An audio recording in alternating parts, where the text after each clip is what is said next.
Welcome back to knowledge with AR. സംസ്ഥാനത്തെ സ്ത്രീകളുടെ ക്ഷേമം ഉറപ്പാക്കുന്നതിനായി കേരള സർക്കാർ ആവിഷ്കരിച്ച സ്ത്രീ സുരക്ഷാ പദ്ധതിയുടെ അപേക്ഷ 2025 ഡിസംബർ 22 മുതൽ സ്വീകരിച്ചു തുടങ്ങി. നിലവിൽ സംസ്ഥാനത്തെ മറ്റു സാമൂഹിക ക്ഷേമ പദ്ധതികളുടെയോ പെൻഷനുകളുടെയോ ഗുണഭോക്താക്കളല്ലാത്ത അർഹരായ സ്ത്രീകൾക്ക് പ്രതിമാസം 1000 രൂപ ധനസഹായം ലഭ്യമാക്കുന്നതാണ് ഈ പദ്ധതി. ksmart.lsgkerala.government.in എന്ന വെബ്സൈറ്റ് മുഖേന തദ്ദേശ സ്വയംഭരണ സ്ഥാപനങ്ങളിലെ സെക്രട്ടറിമാർക്കാണ് അപേക്ഷ സമർപ്പിക്കേണ്ടത്. ഈ പദ്ധതിയിൽ ഉൾപ്പെടാൻ വേണ്ട മാനദണ്ഡങ്ങൾ എന്തൊക്കെയാണെന്ന് നോക്കാം. കേരളത്തിൽ സ്ഥിര താമസക്കാരായ 35നും 60നും ഇടയിൽ പ്രായമുള്ള സ്ത്രീകൾക്കും ട്രാൻസ് വുമൺ വിഭാഗത്തിൽപ്പെട്ടവർക്കും ഈ പദ്ധതി പ്രകാരം അപേക്ഷിക്കാം. റേഷൻ കാർഡ്, അന്ത്യോദയ അന്നയോജന, മഞ്ഞ കാർഡ്, മുൻഗണനാ വിഭാഗം, പിങ്ക് കാർഡ് എന്നിവയിൽ ഉൾപ്പെട്ടവർക്ക് മാത്രമാണ് അപേക്ഷിക്കാൻ കഴിയുക.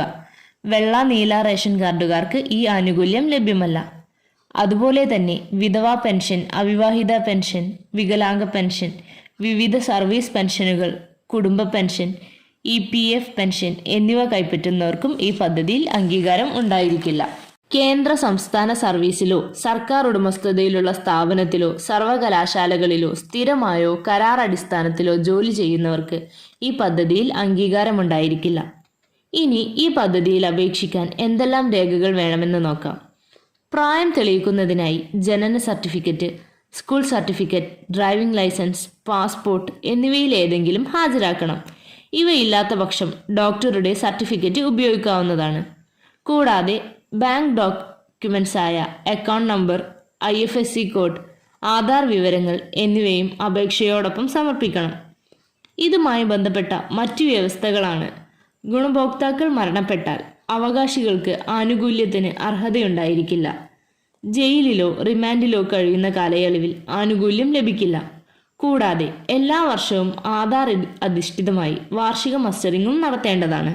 അർഹരായ ഗുണഭോക്താക്കൾ ബന്ധപ്പെട്ട തദ്ദേശ സ്വയംഭരണ സ്ഥാപനത്തിലെ സെക്രട്ടറിമാർക്കാണ് അപേക്ഷ സമർപ്പിക്കേണ്ടത്. അപേക്ഷകളിൽ സ്വയം സാക്ഷ്യപ്പെടുത്തിയ സത്യപ്രസ്താവനയും ഉൾപ്പെടുത്തണം. ഇതിൽ തെറ്റായ വിവരങ്ങൾ നൽകി ആനുകൂല്യം കൈപ്പറ്റുന്നവരിൽ നിന്നും 18% പലിശ സഹിതം തുക തിരിച്ചുപിടിക്കുന്നതാണ്. 35 വയസ്സിനും 60 വയസ്സിനും ഇടയിൽ പ്രായമുള്ള കേരളത്തിലെ സ്ഥിര താമസക്കാരായ നിങ്ങളുടെ സുഹൃത്തുക്കൾക്ക് ഈ വീഡിയോ ഷെയർ ചെയ്യാൻ മറക്കേണ്ട. ഇത്തരത്തിലുള്ള കൂടുതൽ വീഡിയോസിനായി നമ്മുടെ channel like, share and subscribe.